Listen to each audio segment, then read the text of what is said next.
Ciao amici di YouTube, sono Vincenzo, benvenuti anche questo sabato sul mio canale e nel mio piccolo laboratorio. Riprendendo un video di qualche settimana fa, che se ve lo fosse perso ve lo lascio qui in alto, dove ho realizzato un sottovaso con dei tronchetti di legno. Oggi ho procurato questa corda di canapa per appendere dei vasetti. Mettiamoci all'opera.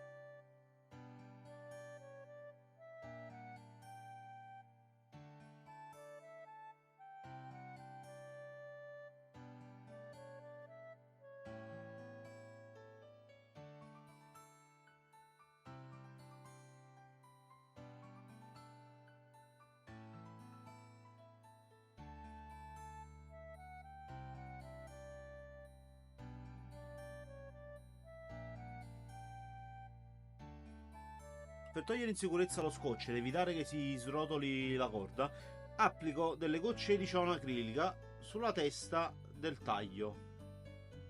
Vedete che si assorbe. Dopodiché tolgo lo scotch e la corda non si aprirà.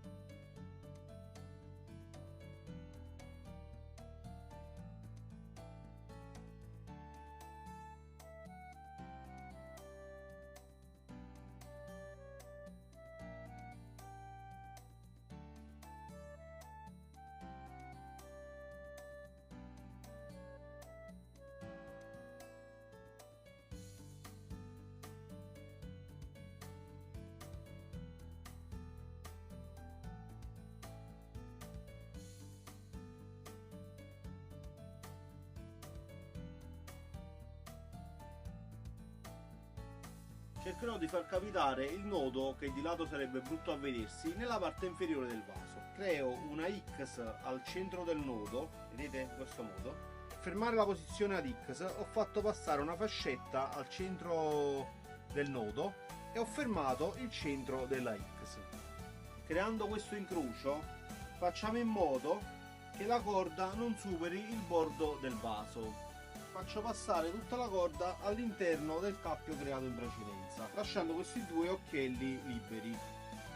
Ripasso tutta la corda al contrario e, facendo passare la corda sotto a questi ultimi due, tiro il tutto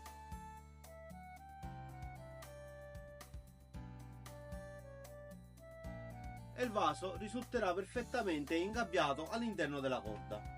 Se volete rendere il tutto più stabile, vi potete aiutare con delle gocce di colla ciano acrilica all'interno di questi nodi, in modo che il tutto risulterà più compatto. Allora amici, questo sabato video progetto molto più veloce rispetto al solito. Se vi è piaciuta questa realizzazione fatemelo sapere. Se non siete iscritti al canale, iscrivetevi per rimanere connessi con i prossimi contenuti. Ricordatevi sempre del giveaway della troncatrice a 1000 iscritti. Ci vediamo sabato prossimo. Ciao!